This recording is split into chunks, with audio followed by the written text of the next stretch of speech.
Oh hey, you've managed to catch me lounging outside on this wonderful June day. Trying, get a little bit more tan.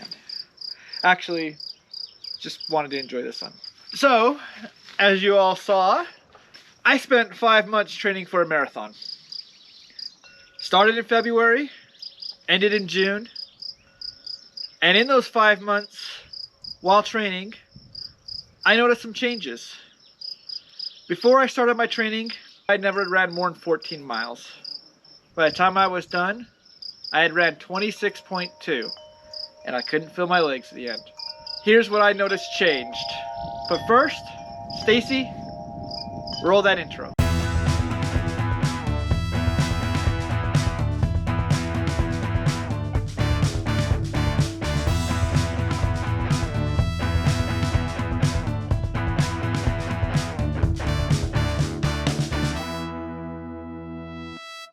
The first thing I noticed after finishing my training for a marathon was, well, it's kind of obvious.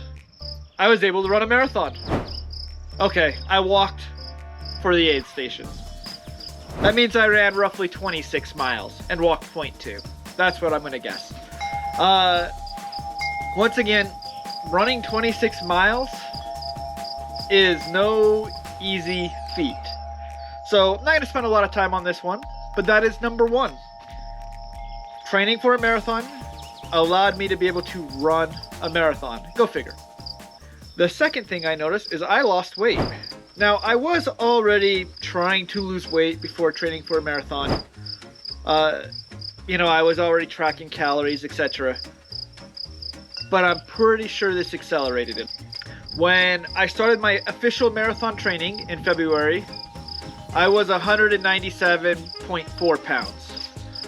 By marathon day, I was averaging between 179 to 182 fluctuation. So I lost, 14 to 17 pounds. Sorry. Once again, combined with watching what I eat or calories. Now, here's the great thing about this though, is I did make sure I was always in about a 200 calorie deficit of what I had burned for that day, give or take. But there were days where I still ate 5,000 calories and was in a deficit. So maybe fact 2 should be, I was able to eat a crap ton of food and lose weight. That's really actually number 2.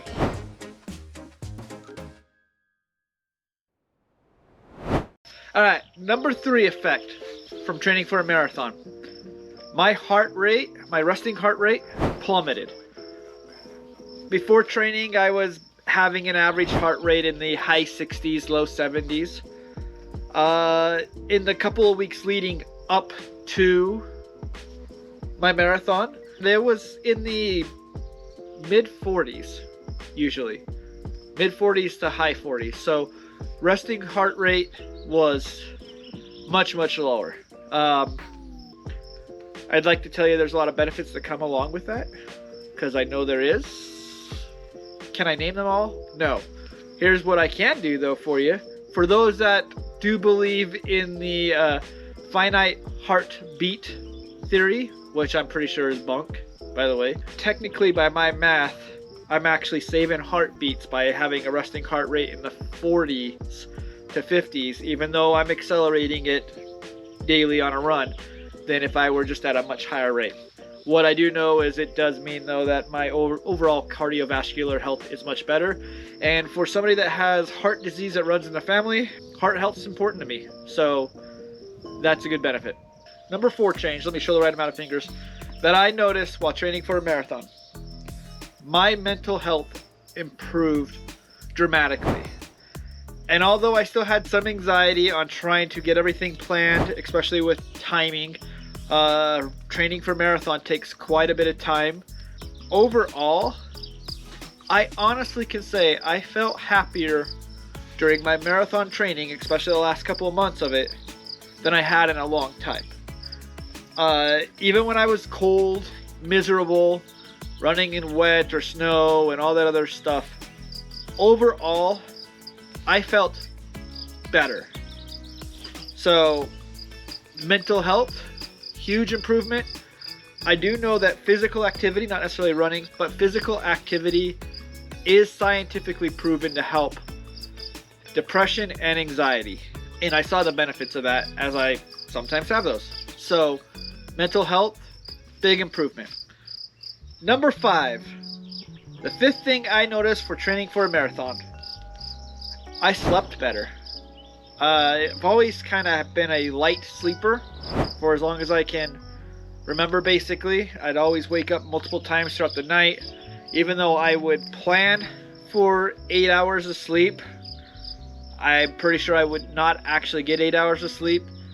While going through this training and the quantities of physical activity I was doing, I would conk out pretty good. I woke up less, maybe once a night instead of 2 or 3 times, and I fell asleep much faster. I would lay down, and sometimes Stacy would put on like a YouTube channel or something like that, or a video that was like 10 minutes long, and I would not make it past the intro of that video. I slept better overall, and ironically, I haven't ran that much in the last 2 weeks due to the surgery. I'm noticing I'm waking up and struggling to sleep again. So I'm immediately seeing the after effects of not running on my sleep as we've changed, or things have changed, and I haven't been as physically active. So, better sleep, number 5. The 6th thing I noticed that changed with me is actually kind of a negative. I didn't have time to do any other of my hobbies that I like to do normally, or very little time. I don't know if I didn't miss them all that much, because once again I was preoccupied with this goal of running a marathon, but there was definitely less time for video games, less time for reading, less time to watch sports that I like to do. I think the problem is I have a full-time job, I'm a father, I go to school part-time, can't get time to do that full-time, and I'm also a husband. There's still stuff to do around the house, and then there was running, and so all those were the priority, then running, and then came my other things that I want to do. So I had less time for other hobbies. I kind of list that as a negative because I think a lot of people would look at it that way, but I also didn't miss it all that much in a way. So kind of take that as you will. Number 7. I noticed I spent a lot more money on something that's supposed to be a cheap physical hobby than you would think you would. I bought newer shoes, gels. Gels added up fast. And from my research, while not necessarily 100% needed, definitely recommended when you're running more than 13 miles. I had to buy cold weather gear because before training for a marathon, I almost ran exclusively on a treadmill when it was terrible weather. I tried not to do that for the marathon, so I had to buy leggings. I had to buy, long sleeve shirts. I had to buy a running vest.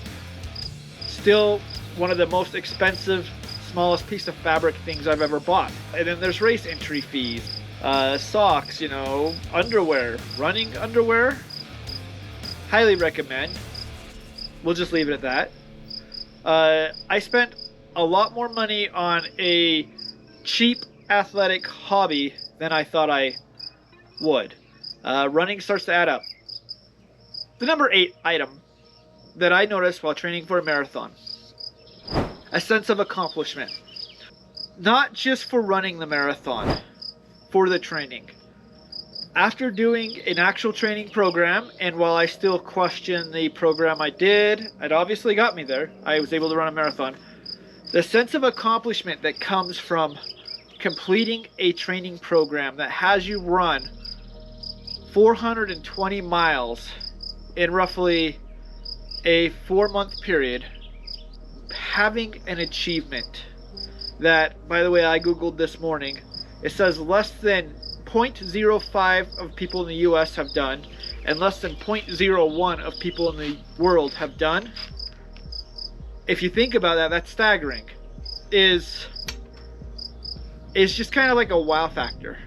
And you know, while I do my best to try to be humble about it, in my head, man, I'll admit I sometimes feel like a little bit of a superstar, and then other times I don't. But the sense of accomplishment, knowing that I've achieved something that I wanted to work hard for, and I did it, kind of just reinforces that I can do this with anything. I can do this with school. I can do this with my career. I can do this with anything. I can take the same type of discipline needed to run for a marathon and apply it to other things. And look, I was able to run a marathon. Why wouldn't it work for these other things? So a sense of accomplishment. With that being said, those are my 8 things I noticed changed while training for a marathon. From here, I'm going to go into a channel update. If you don't care about my channel whatsoever, this is the time to click off. For those that are actually following, I'm going to just go into a little bit more details on what's next, because we're trying to figure that out still. Post-marathon, we didn't record a lot at the end. We didn't even show the stats for them. Let's go ahead and show the stats, because we realized we missed those in the last video. I didn't even get a medal, which I think is what put us kind of in a funk. I did complete the marathon. It's not that I didn't complete it or anything like that. What had happened is we had an email roughly 2 days before stating that all the medals for the marathon got lost in transit. So they were not going to be handing out medals at the actual race. So I got an email actually yesterday saying, hey, they have found the medals, so they are shipping it out. If I happen to get it before the editing's done, I'm sure Stacy will put it up somewhere. If not, we'll share it on the community page when I get it, so you guys can see what it looks like. So the race medals are on the way. And overall, once again, I think there was just a lot of weirdness to the marathon at the end. There was an emergency happening, an unfortunate event happening as I crossed the finish line. There were the lack of medals. There was family members and friends there that kind of threw us into a funk, and we just didn't record very well. So we'll get better when we go on to the next stuff, once we figure out the next stuff. As for what is actually next, we are still trying to figure that out. I've only ran twice since the marathon. I went into surgery 2 days after. They removed the tumor, not cancerous by the way, so lucky there. I was on no activity by doctor's orders for a little over a week. I was released roughly a week ago actually from recording this, and I've started running and riding the bike again, but haven't been seriously training. So because of that, we didn't know how long it would take. I didn't sign up for anything else immediately after. However, we do have a race for Stacy coming up this weekend, where she gets the chance to, where we'll flip roles. I'll be the support person. I mean, I owe her, right? She's done it for me so much and everything, and she'll be the star of the next race because she's got a half marathon coming up next weekend. So we've got that coming. We have a couple more races this fall that we're doing, and then I also have a bike race with my cousin Michelle, shout out to her, coming up this fall too, a 25-mile bike race. So we'll make sure we capture that. But overall long-term goals, we don't know. I started the video with let's document me training for a marathon and, you know, some other just running stuff, and without a plan of what do we do 100% after the fact. So we're still trying to figure it out. We're still going to do the 5K tours when we have time. As the cities are further away, they take a little bit more time to film, but those will still be coming. I still want to do one of every city in Utah, so that's a goal. It's just going to take a while to do. And then I'm trying to convince my 20-year-old son into trying to train for a marathon as well. So if he's interested in training and doing it, which it sounds like he kind of is, I've almost got him sold. And then B, if he's interested in being part of the channel occasionally, we might have a guest star, I guess. So that, but we're still trying to figure out what's next. And then the last thing is, we want to do some more exotic for us here in the US or Utah marathons. So like I would love to do the Athens Marathon, which is the original marathon, stuff like that. So Maybe, possibly, but that stuff costs money, and I'm also in kind of a little weird spot career-wise. I'm applying for a new position. If that works out, then we can start to plan that. If not, then we'll have to just wait and see. Got to be able to fund this stuff. So I guess what I'm saying is we do have some content coming. Overall theme of the channel, we're clueless. I want to run another marathon. I've put a couple weeks thought into it. I want to do one. Try to actually get faster, try some different training programs, so might be that. I just don't know when or where yet, and when that'll start. So be patient with us if that's what you're here for mostly, as we try to figure out life and running. But the goal is to do another one for me. Finally though, with the marathon done, I want to take a minute and express the gratitude to all of you. I had a great support system through this. First of all, Stacy is amazing. She runs the YouTube channel, she does the editing, she does the recording, she does the running, she does the research for the 5Ks, she did my aid stations.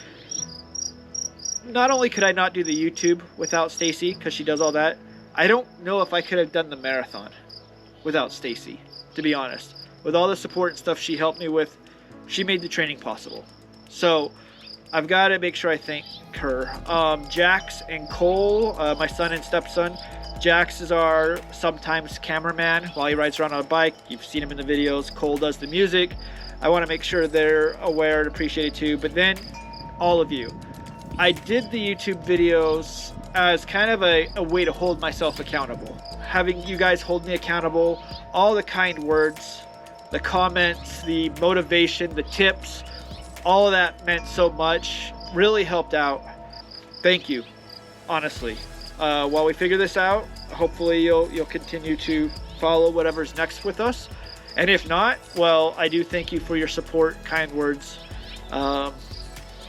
It really does mean the world to me. I couldn't have done it without y'all. So with that, as always, stay safe, keep pushing, and on to the next thing. We'll see y'all later.